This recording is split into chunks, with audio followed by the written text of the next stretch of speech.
And the word of the Lord came to me, saying, Son of man, pose a riddle, and speak a parable to the house of Israel, and say, Thus says the Lord God, a great eagle with long wings and long pinions, full of feathers of various colors,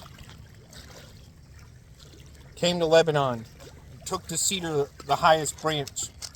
He chopped off its topmost young twig, and carried it to a land of trade. He set it in a city of merchants. Then he took some of the seed of the land and planted it in a fertile field. He placed it by abundant waters and set it like a willow tree. And it grew and became a spreading vine of low stature. Its branches turned toward him, but its roots were under it. So it became a vine, brought forth branches, and put forth shoots. But there was another great eagle with large wings and many feathers. And behold, this vine bent its roots toward him, and stretched its branches toward him. From the garden terrace where it had been planted, that he might water it. It was planted in good soil by many waters, to bring forth branches, bear fruit, and become a majestic vine.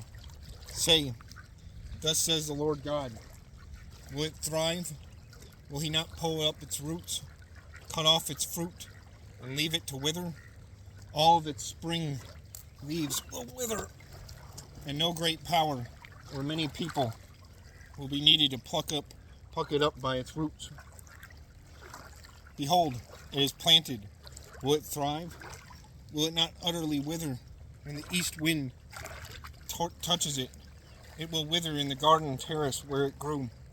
Moreover, the word of the Lord came to me, saying, Say now to the rebellious house, Do you not know what these things mean? Tell them, Indeed, the king of Babylon went to Jerusalem, and took its king and princes, and led them with him to Babylon. And he took the king's offspring, made a covenant with him, and put him under an oath. He also took away the mighty of the land, that the kingdom might be brought low, and not lift itself up, but that by keeping his covenant it might stand. But he rebelled against it. But he rebelled against him by sending his ambassadors to Egypt, that they might give him horses and many people. Will he prosper? Will he who does such things escape? Can he break a covenant and still be delivered? As I live, says the Lord God, surely in the place where the king dwells, who made him king, whose oath he despised and whose covenant he broke, with him in the midst of Babylon he shall die. Nor will Pharaoh with his mighty army and great company do anything in the war, when they heap up a siege mound and build a wall to cut off many persons, since he despised the oath by breaking the covenant, and in fact gave his hand, and still did all these things, he shall not escape.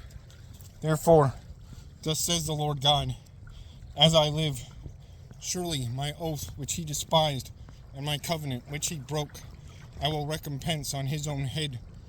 I will spread my net over him, and he shall be taken in my snare. I will bring him to Babylon, and try him there, for the treason which he committed against me. All his fugitives, with all his troops, shall fall by the sword, and those who remain shall be scattered to every wind, and you shall know that I, the Lord, have spoken. Thus says the Lord God, I will take also one of the highest branches of the high cedar, and set it out. I will crop off from the topmost of its young twigs a tender one, and will plant it on a high and prominent mountain. On the mountain height of Israel I will plant it, and it will bring forth boughs and bear fruit, and be a majestic cedar. Under it will dwell birds of every sort. In the shadow of its branches they will dwell.